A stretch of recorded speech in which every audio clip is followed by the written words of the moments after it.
So we're gonna try and make this video really fast because I didn't make a video Friday because crazy stuff happened, and I kind of feel bad about that. But I have a lot of stuff I need to do because it is the middle of finals week, so my videos might be a little bit spotty this week, and they're probably going to stink because they're going to be like as fast as I can give you some bit of information, and then get back to studying for finals until I feel like I'm ready for finals. Because being a college student is really awesome because you get a chance to learn and education is great, but at the same time, it literally makes you want to pull your hair out, and you absolutely love coffee or energy drinks or whatever helps you not fall asleep while you're trying to study for finals. So crazy stuff happened Friday, so I'm sorry I couldn't make a video. I thought I was going to be able to, but didn't. Otherwise, I would have given you guys a heads up. On a side note about this weekend, the Avengers absolutely totally rocks, and if you haven't seen it yet, you should go see it, and if you have seen it, you should go see it again. Also, the food that Tony Stark mentions for like 2 seconds in there. This isn't really a spoiler because it like doesn't really matter, except that he's saying, "Hey, let's go get food at this one kind of food." Well, apparently, actually, that's like a little tiny like not really great business food industry type thing that's been around for a while, and because of this movie, like, they're starting to get a lot of attention, so it's kind of like a culture food.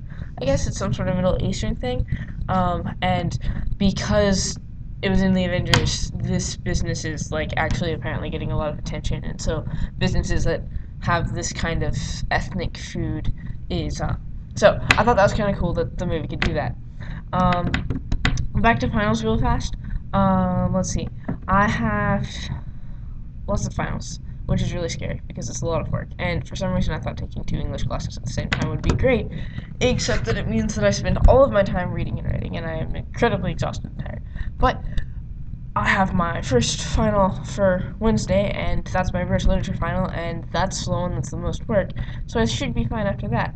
The one that I'm most excited about is my creative writing final, because basically all we have to do for that is read aloud to the class for 10 minutes. And at first I thought this was really cool because then I was like, oh, okay, so I can read a little bit of my stuff and then I can go and read like some stuff that inspired me that I think everybody should read and get some quotes on that. Apparently, no, it has to be 10 minutes of us reading our stuff and explaining our stuff, which I think is kind of like a little bit grr because you shouldn't have to explain your own writing. You know, the good part comes from people talking about it and trying to figure it out and stuff, and that's when they make the connection. So if you just give them the answers, there isn't the same amount of value from that.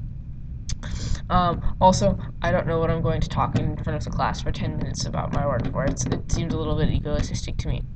But that is kind of funny because that reminds me of a funny story about my creative writing class where we were supposed to take the 25 best pages of writing in the class over the whole semester and put them into a little book that the class will be publishing through the graphics department.